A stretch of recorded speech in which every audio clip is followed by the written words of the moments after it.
안녕하십니까. 이진원과 함께하는 건강의 지혜 시간입니다. 오늘은 새해를 맞이해서 그 두 번째 시간인데요. 여전히 백신에 대한 그러한 질문들이 참 많습니다. 백신을 거부하는 사람들이 생겼습니다. 왜 백신을 거부할까요?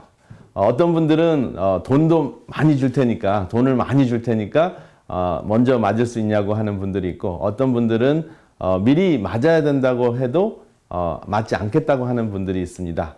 그러면 먼저 그 백신에 대한 그 우려가 무엇인지, 그 거부하는 사람들의 우려가 무엇인지 한번 살펴보겠습니다. 여러 가지 질문들을 제가 받았기 때문에 그 질문들을 먼저 받겠습니다.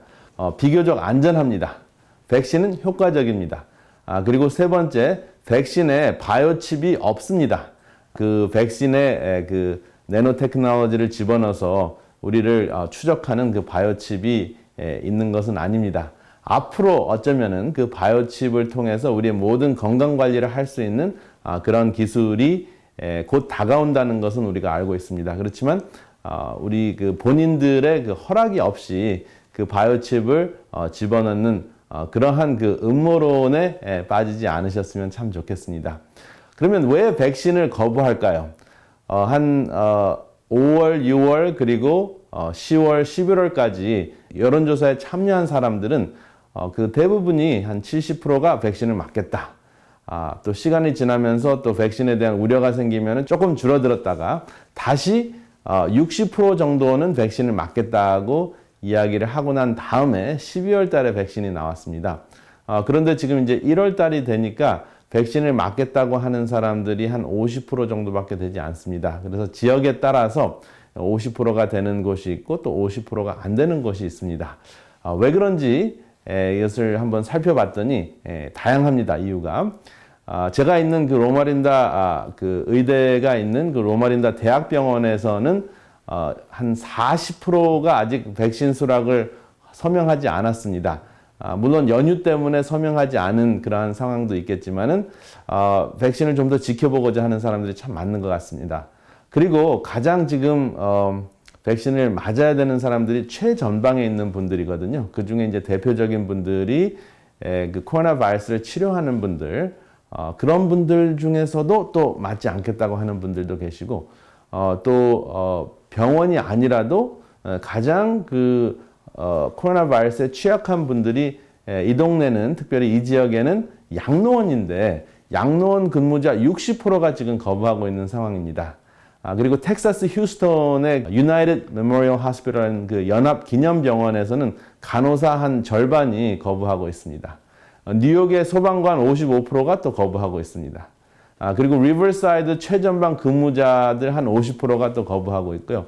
LA 카운티 엘리자베스 병원 20%에서 40%의 근무자가 거부하고 있고, 시카고 로레토 병원 그 직원들이 한 40% 정도, 그리고 카이저 병원 근무자들도 한 29%가 오늘 1월 3일 그 통계를 보면 이렇게 거부하는 사람들이 꽤 많은 것으로 알려졌습니다. 제 환자들의 대부분은 우리가 나이가 좀 많고 좀 필요한데 우리부터 먼저 줄 수 없냐, 이렇게 요구하시는 분들이 있는 반면에 그 환자들을 치료하는 분들, 그 의료계에 근무하시는 분들이 지금 거부하고 있는 상황인데, 이분들의 가장 큰 이유가 무엇이냐 하면 정보에 대한 불신 때문이다 하는 것이 알려졌습니다. 이 불신을 가지고 있는 대부분의 분들이 최근에 있었던 여러 가지 그 상처 때문에 그런데요. 흑인들과 또 멕시칸들이 주로 이 거부하는 분들의 대부분으로 이루어져 있기 때문에 모든 그 인종들이 공통적으로 거부하는 것은 아닙니다. 그렇기 때문에 이러한 보도들이 여러분들의 그 백신을 맞는 그러한 그 차례가 돌아왔을 때 거부하는 이유가 되지 않았으면 합니다. 왜냐하면 결국은 내가 빨리 백신을 맞는다고 해서 이 세상이 새로운 그 정상시대로 돌아갈 수 있는 것도 아니고, 또 남이 먼저 맞는다고 그래서 내가 손해보는 것도 아닙니다. 그러니까 사실은 세계 인구의 3분의 2 정도가 골고루 백신을 맞고 또 백신에 대한 반응이 성공적으로 이루어졌을 때 우리가 비로소 새로운 정상으로 돌아갈 수 있습니다. 그래서 급하게 서두를 것도 아니고 그렇다고 무조건 백신을 거부할 것도 아니다 하는 것을 기억하셨으면 참 좋겠습니다.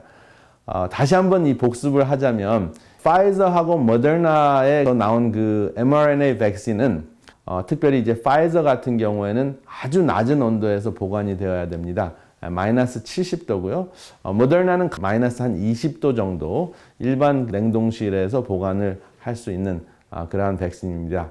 그리고 영국에서 개발된 에스트라제네카의 그 DNA 백신은 일반 냉장고에 보관해도 됩니다. 그러니까 파이저나 모더나 같은 경우에는 95%의 효과가 있지만은 이 저장하고 또 보관하고 사람들에게 나누어 줄 때 굉장히 그 핸들링 한다 그러죠. 백신을 옮기는 사람들의 큰 영향을 받기 때문에 좀 조심스러운 그러한 경향이 있습니다.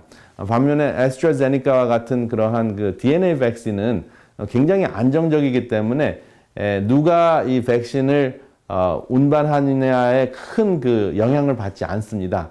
그렇지만 이제 그 효과가 차이가 좀 있죠. 에스트라제네카는 한 70% 효과가 있는데 그것도 굉장히 좋은 효과입니다.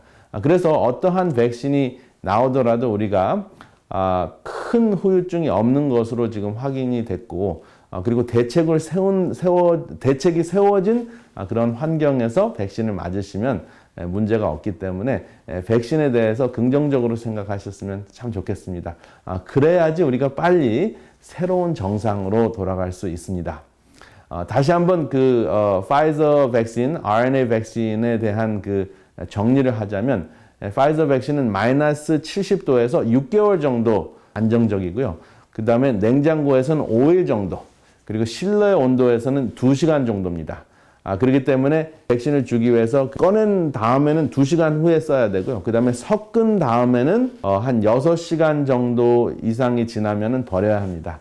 그렇기 때문에 이러한 그 굉장히 그 온도의 그 아주 민감성 때문에 빨리 나온 RNA 백신이 꼭 가장 좋다고 우리가 생각할 필요는 없습니다. 그렇지만 어떠한 백신이든지 우리에게 기회가 주어진다면 기꺼이 백신을 맞는 것이 좋다고 여러분들 머릿속에 입력을 하시길 바랍니다. 그래서 백신이 나오기를 그냥 눈이 빠지게 기다리는 분들도 많습니다. 하루에도 여러 차례 저에게 전화를 와서 우리는 좀 나이도 많고 병도 있고 그런데 우리만 좀 더 빨리 맞을 수 없느냐 이렇게 이야기를 하시는데 그런 분들이 먼저 맞는다고 해서 일상이 바뀌지가 않습니다. 왜냐하면 맞지 않은 사람들도 있고 그 다음에 또 여전히 백신을 맞았다고 하더라도 100%가 아니기 때문에 한동안은 안전한 거리두기와 마스크를 착용하는 그러한 수고를 여러분들이 계속 하셔야 되기 때문에 급하게 백신을 맞는 것이 꼭 중요한 것은 아닙니다. 그리고 차례가 조금 돌아올 때 조금 시간이 있는 것이 우리에게는 굉장히 좋은 시간입니다. 왜냐하면은 다른 분들의 그 반응을 우리가 지켜볼 수도 있고요. 그 다음에 그러한 과정을 통해서 준비할 수 있는 여유가 좀 있거든요. 그래서 그렇다면은 백신만 눈이 빠지라고 기다리는 것보다는 우리가 어떠한 삶을 우리가 설계하는 것이 중요한가? 그것을 여러분들과 함께 이야기를 나누고자 합니다. 코로나 시대 그 새해를 맞이했는데요. 저는 제일 걱정되는 분들이 당뇨병 환자들입니다. 왜냐하면은 코로나 바이러스 때문에 잘 다니지 못하고 그리고 일단 집안에 있기 때문에 운동을 하지 못하고 화면 앞에 그리고 책상 앞에 그대로 앉아 있고 바깥에 나가지 않는 경향이 있습니다. 그래서 당뇨병 환자들이 굉장히 악화되는 것을 제가 제 환자들에게 체험을 많이 했고요. 그 다음에 특별히 당뇨병 환자들한테 굉장히 중요한 것이 일반적인 운동이 있지만은 구체적으로 근력 운동과 유산소 운동이 있습니다. 보통 걷기가 유산소 운동인데 걷는 것만 도움이 되는 것이 아니라 근력 운동도 도움이 되는데 오늘은 그 백신은 맞아야 되는데 기다리는 동안 어떻게 운동을 하는 것이 좋은지 한번 그 이야기를 드리려고 합니다. 근력 운동과 유산소 운동 그 두 운동 중에서 어떤 운동이 훨씬 더 효과적일까요? 여러분들의 당뇨병을 조절하시려면. 왜냐하면 코로나 바이러스뿐만 아니라 여전히 한 3월, 4월까지는 독감 바이러스 때문에 여러분들이 문제가 있을 수가 있거든요. 그러니까 여전히 그러한 바이러스나 또 특별히 코로나 바이러스에 취약한 분들이 당뇨병 환자들인데 당뇨병은 컨트롤하지 않으면서 백신만 기다리시면은 그것도 큰 문제가 됩니다. 오히려. 그래서 근력 운동, 유산소 운동 둘 중에 어느 운동이 더 효과적일까요? 여기 딱 보시면은 1년 정도 이렇게 배가 많이 나온 환자들이 아주 많아졌습니다. 그래서 여전히 마스크를 끼면서 뭐 인슐린 주사를 맞아야 되긴 하겠지만은 그 백신을 기다리면서 하셔야 될 그 운동이 무엇인지 제가 설명을 드리려고 합니다. 여기 근력 운동과 유산소 운동 무엇이 더 좋은가? 그리고 근력 운동과 유산소 운동 효과는 얼마나 가는가? 한번 운동을 하면 어느 정도 효과가 있는가 하는 것을 아시면 참 좋겠죠. 여기 간단한 그 사진이 있는데요. 우리 몸에서 그 인슐린이라는 것이 분비가 되는데 인슐린이 분비가 되면서 혈당을 혈액에서부터 세포 속으로 집어넣었을 때 어떠한 효과가 있습니까? 우리가 에너지가 생기고 혈당이 조절이 되는데요. 빨리 걷는 그 유산소 운동이 좋을까요? 아니면은 근육을 키우는 근력 운동이 더 좋을까요? 여기 그 핵심은 무엇이냐면 이 포도당을 혈액에서부터 세포 속으로 집어넣는 GLUT4 이것이 무엇이냐면 Glucose Transporter Protein Number 4라는 건데요. 당을 transport 운반한다는 뜻이죠. 그래서 당을 혈액에서부터 세포 속으로 운반하는 그 운반기가 있는데 이 운반기가 작동을 해야 됩니다. 근데 언제 더 작동을 잘할까요? 속보를 했을 때, 걷기 운동을 했을 때, 아니면은 아령을 들고 근력 운동을 했을 때 어느 것이 더 효과적인지 연구 결과가 나와 있는데요. 여기 보면은 근력 운동이나 유산소 운동이나 둘 다 효과가 좋다 하는 것이 확인이 됐어요. 그래서 여기 중요한 것은 이 근육이 늘어났다 줄어들었다 늘어났다 줄어들었다 하는 운동을 하시라는 것입니다. 그래서 아령을 들고 조금 한 5파운드나 10파운드 정도까지 되는 아령을 들고 이제 아령 운동을 그 제자리 서서 운동하시는 것도 혈당 조절에 굉장히 중요한 역할을 하고요. 그 다음에 제자리 서서 여러분들의 그 다리를 움직이시는 것. 그래서 근육이 늘어났다 줄어들었다 하도록 하게만 해도 혈당 조절이 잘 된다 하는 것. 여러분 기억하시기 바랍니다. 그래서 꼭 바깥에 나가지 않으셔도 여러분들의 근력 운동을 하실 수가 있습니다. 그리고 이렇게 다양한 근력 운동이 있는데 아령이 있고요. 스트레칭을 할 수 있는 고무가 있고요. 공을 들고 하는 그러한 다양한 운동들이 있는데 여러분들이 선택을 하셔서 어쨌든 근육을 움직이시는 것이 굉장히 중요하다 하는 것입니다.